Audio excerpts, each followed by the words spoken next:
here's your host, Chelsea Edwards.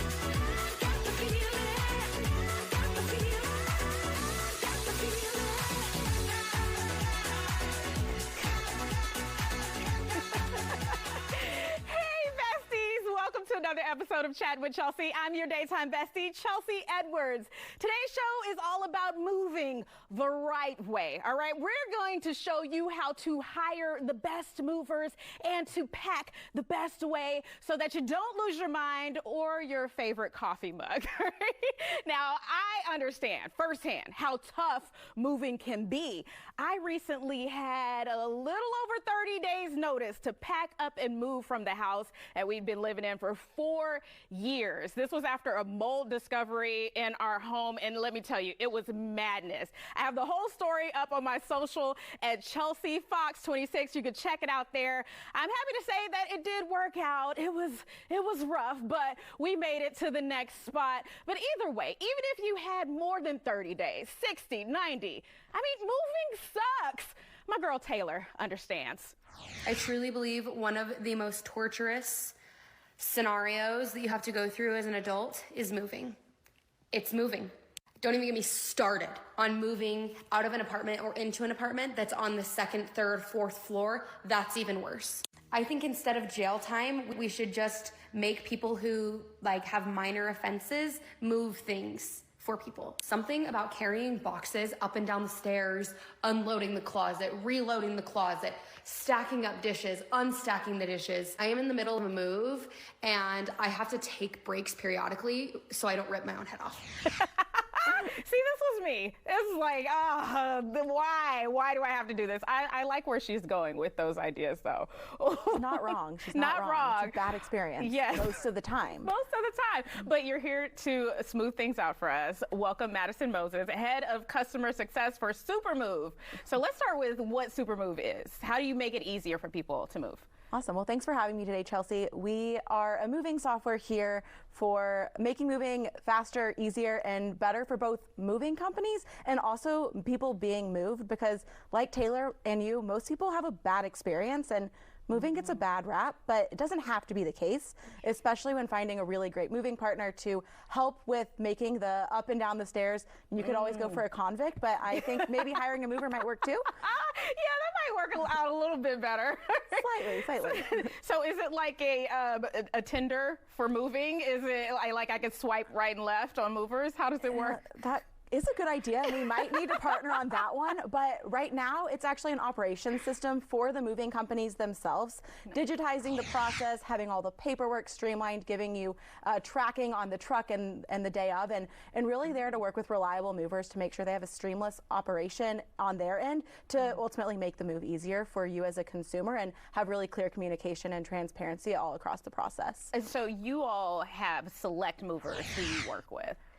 We do. So moving companies can leverage our software to run their operations. And, we're only going to work with reliable moving companies. We want to make sure that you're not going to find the rogue mover off the street. And, the people who maybe bought a moving truck, don't have any registration or, aren't really vetted movers, probably aren't paying for software anyway. They're, pulling out a piece of paper. They've gotten that U-Haul. So, Supermove is working with legitimate moving companies, and those companies that are investing in technology are also the ones who are going to, be the most trusted and be best with your goods. And you're moving everything, right? Your whole livelihood is there. Yes. You probably don't want to trust some Joe Schmo off the block or the felon that had that minor offense to start taking everything. Minor. Just minor. I mean, it could work out, and I hope it does for Taylor. But anyone else? But yeah, questionable. You're right. So I love that you said reliable, because that is something that we definitely look for. So how do we hire movers who are going to be reliable and who aren't going, we hope not try to overcharge us, because that's one of the most scary things for people when they're planning a move. Like, how much am I going to have to spend? What are your suggestions for picking the right movers? Totally. And being able to budget for it's so important. I'd start by getting a couple quotes, shop around. It's a big investment to hire a moving company, but also you're trusting them with everything. So you want to make sure that you're comparing prices. And through that process, you'll also see, how are they communicating with you as a prospective client? And are they being transparent, breaking down the prices? Maybe they're just telling you they have a 2-hour minimum, but they didn't tell you how long it's going to take. And it's really hard for you to know. This is their expertise. So lean on on them to give you that information, and shopping around will give you those options. Okay. And it'll help you ask the right questions as well. Okay. Anything else that we should be looking for, especially if we have a budget?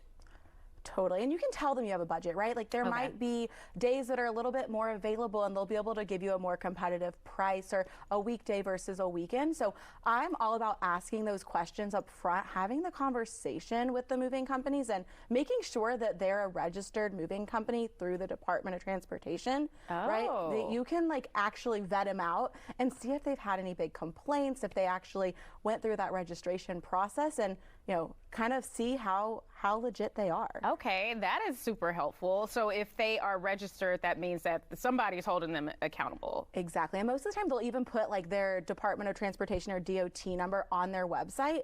And you can even go online and like look them up and kind of see like what is this company? Are they registered? Are they legit? And like I said, you can lean on reviews too. People love to talk on Google, Yelp, like they're going to tell you if someone messed up, right? Yes. So be able to kind of like rely on other people's feedback is a great way to kind of vet it out as well. Yeah, somebody would not wait to type out how they broke my vase or my favorite chair. Okay. Totally. And sometimes accidents happen, right? Like you might have the best, most trustworthy moving company, and maybe something will go wrong. And like, of course, like that's not what anyone wants, but you want the company that you trust that's going to be transparent. They're going to tell you, and they also often will offer like additional coverage for those high value items. So if I got my grandmother's china or this fancy TV that I want to make sure I get fully protected, and if something goes wrong, they'll replace it in full. Like most moving companies will offer additional valuation coverage that says, you pay a little bit more up front, kind of like an insurance policy. But then if that happens, like they're replacing the full deal instead of giving you like a small credit, which is what they're required to do, is like a small 60-cent per pound credit that doesn't give you much, right? Especially with how expensive everything is nowadays. Absolutely. Okay, great tips. We've got more. We're going to take a quick break and we'll be right back after this.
Suck a little bit less. We are adding in Tori Benight with Square Cow Movers. All right, so Madison, you've been helping us choose the right movers, and then Tori, you're going to help us like actually get prepared for it. Yes, ma'am. So what is one of the first things that we should be considering or thinking about or planning when we know that we have to move?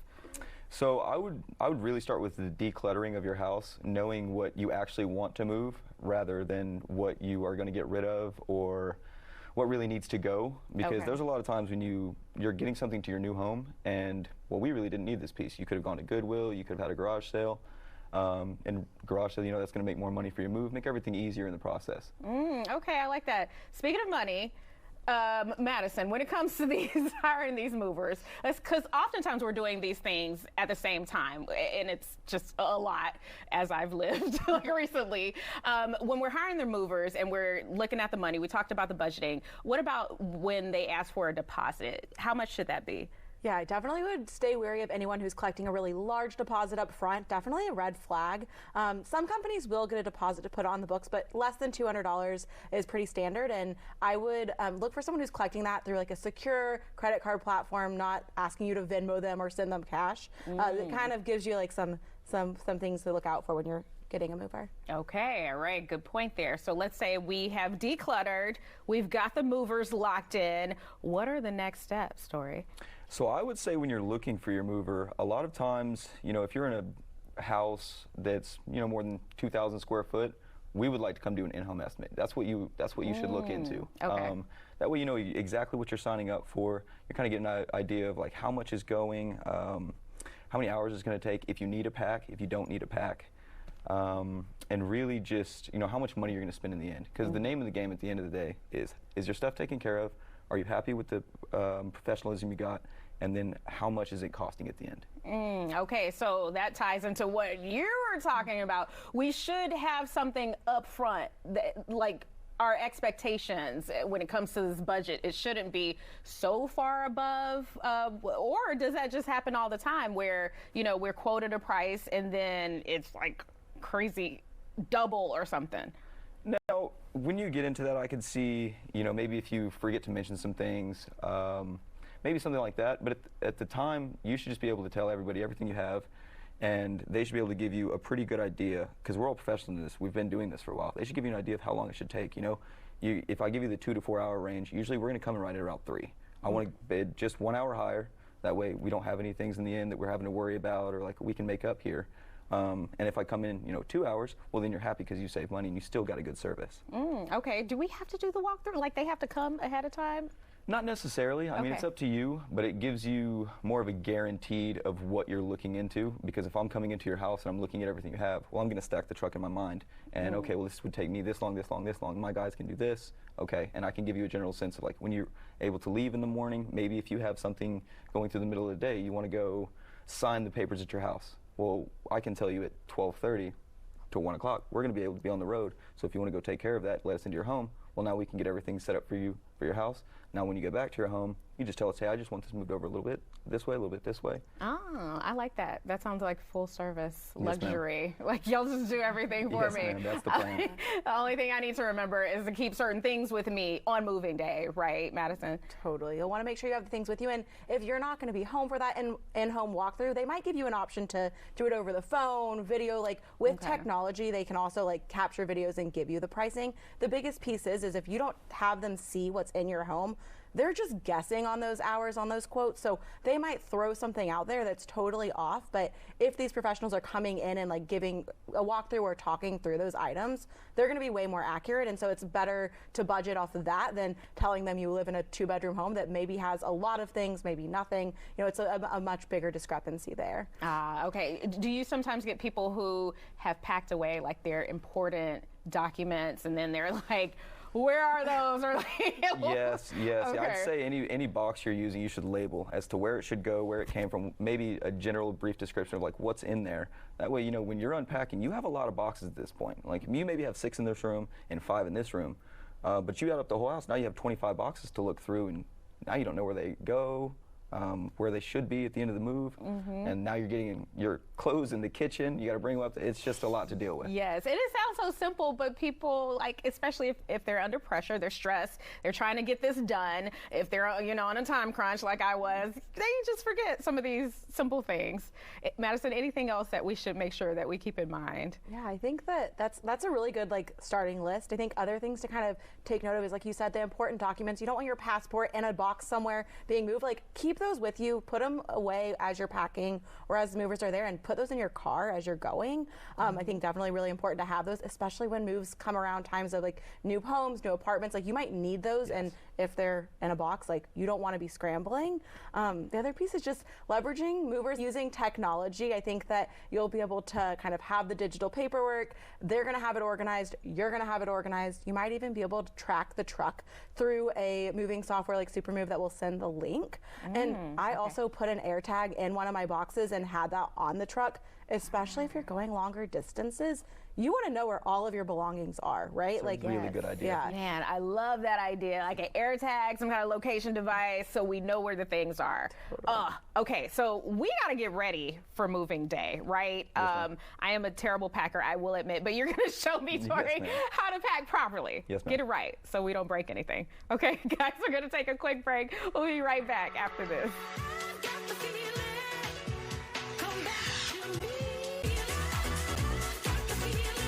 You know, it would be so nice to have somebody just move all the things for us, but, you know, sometimes we've got to do our own packing, right, Tori? Yes, okay, so with Square Count Movers, you will do the full service, but if people want to pack themselves, save some money, they can go ahead and do that, but you need to show us how to do it properly.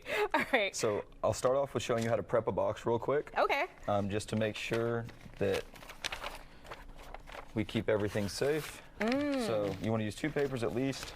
You want to pad the bottom because this is where all the weight's going into. Okay, see, this is a step that I would often forget, padding the bottom. For one, then you can't break through the middle, as well as now you have padding on the bottom from maybe if it slams down a little too hard or whatever it may be, you want to keep all the protection you can. Okay, and then I see you got about, what, 3 strips of tape on here? I would probably I'm like a 5. I will go like across here. Am I doing like way too much if I'm doing like the whole cross? I mean, safety is key, really. It's as much as you want to do, but at that point it does seem like you're wasting money just on tape. So the reason I do 3 is I'll do 1 strip right down the bottom, and then I'll use the other strips to solidify this in to hold it here. 3 is about all you need.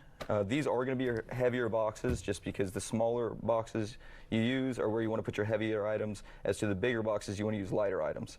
Okay. Well, this would not be the first time I'm accused of doing the most. So since we're in the kitchen, let's start with the mugs. Okay, you know, I have a collection. This is one of my favorite things. I'm going to show you how I would typically wrap a mug, and I think I do a decent job, but my mugs have been shipped.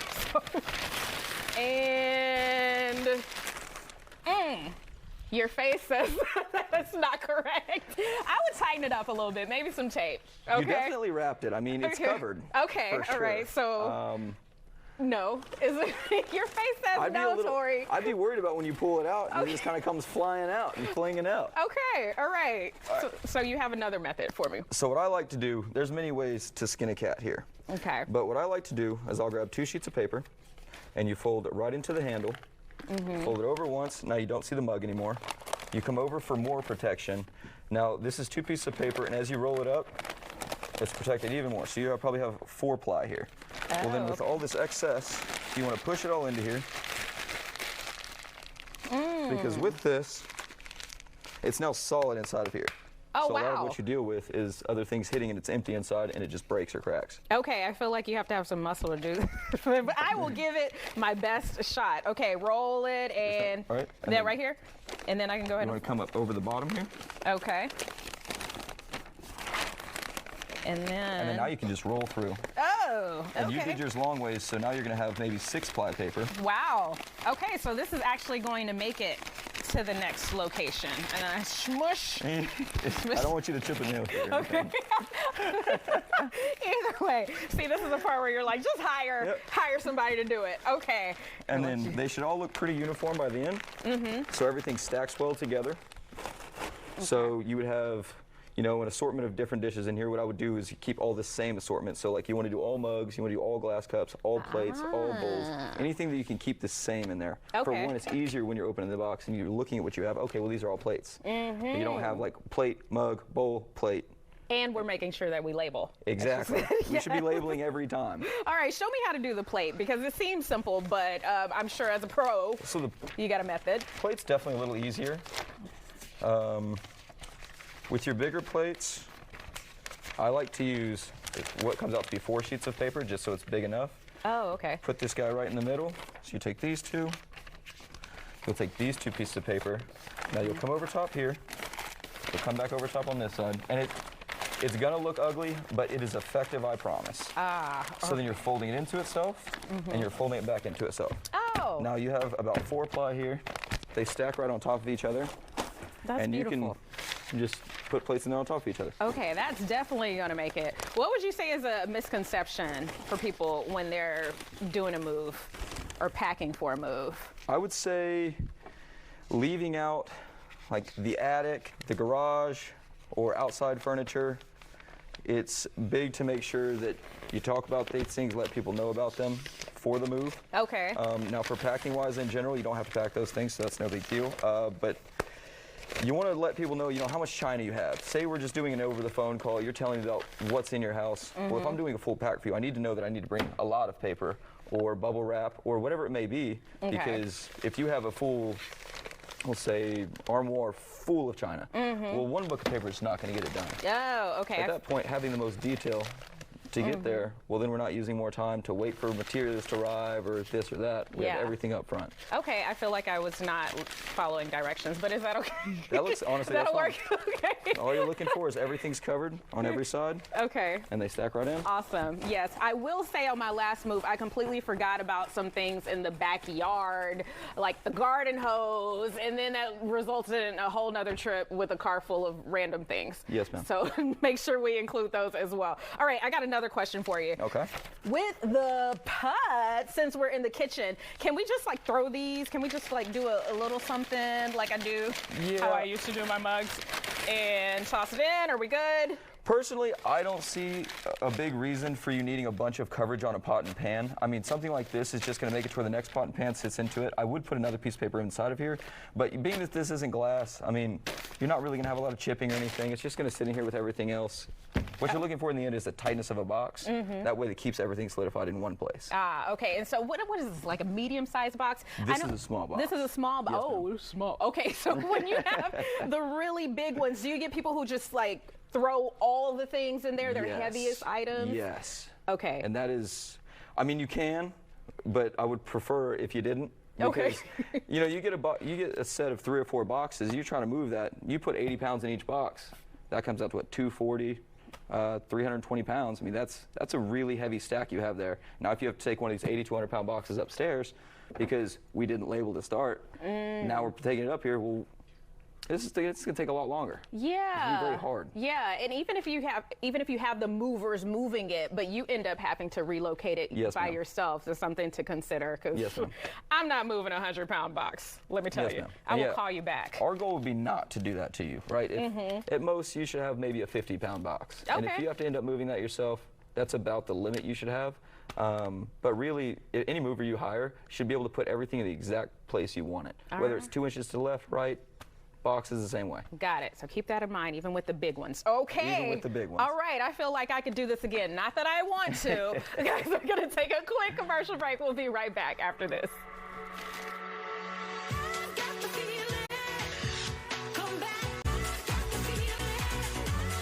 Thank you for watching this episode of Chattin' with Chelsea. We hope your next move goes much better than my last. So thank you to Square Cow and Supermove for joining us. You can keep up with us on social at Chelsea Show Fox. We'll see you on the next Chattin' with Chelsea.